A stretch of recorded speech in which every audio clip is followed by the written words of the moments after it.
Jina naitwa Wakili Tadei Lista. Leo kama mnafahamu kwamba tulikuja mahakama ya kuu kanda ya Manyara ambako tulikuwa kwenye kesi ambayo ilikuwa inaendelea, kesi ya baraza la wadhamini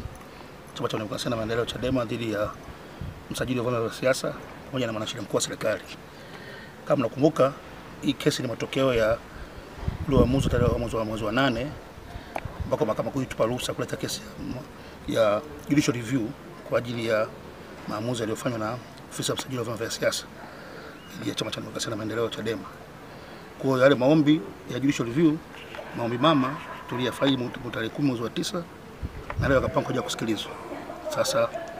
tulifika mbele ya mahakama siku ya leo, lakini kwenye majibu ambayo zote walikuwa wamewasilisha serikali,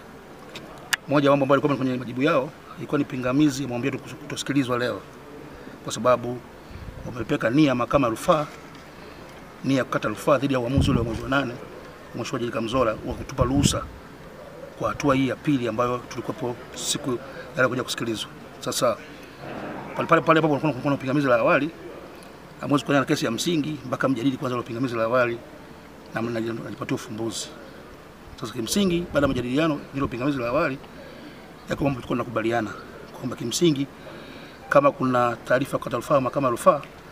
mahakama inakuwa chini kwa sababu mamlaka kuendelea na ushauri. Hoja ikawa sasa katika mazingira ambayo mahakama haiwezi kuendelea kwa yale maombi ambayo tulikuwa shafaidi ambayo tulikuwa tusikiliza leo, position inakuwaje? Sasa upande wa serikali ulikuwa na hoja kwamba kwa sababu notice imefailiwa mahakama ya rufaa, basi maombi yetu haya ambayo tulikuwa kusikilizwa leo ilikuwa yaondolewe mahakamani, yakisubiri uamuzi wa mahakama ya rufaa au wao kiondoe notice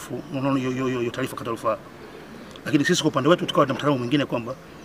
hapana, mahakama inapaswa kuondoa hayo maombi. Mahakama inapaswa kuahirisha hayo maombi. Kwa kisheria tunasema na lugha tunatumia inakuwa John sine die, yaani unaahirisha yakisubiri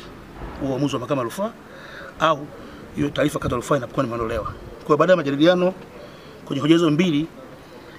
tukamaliza baadaye mahakama ikapanga muda mchana kutoa uamuzi, na mchana huu kupitia Jaji Nelo Mwihambi mahakama imetoa uamuzi kwamba imekubaliana na position upande wetu kwamba katika hayo mazingira huwezi kusema unaondoa hayo maombi, isipokuwa hayo maombi yanapaswa kuahirishwa mpaka kusubirizwa hatima ya mahakama ya rufaa.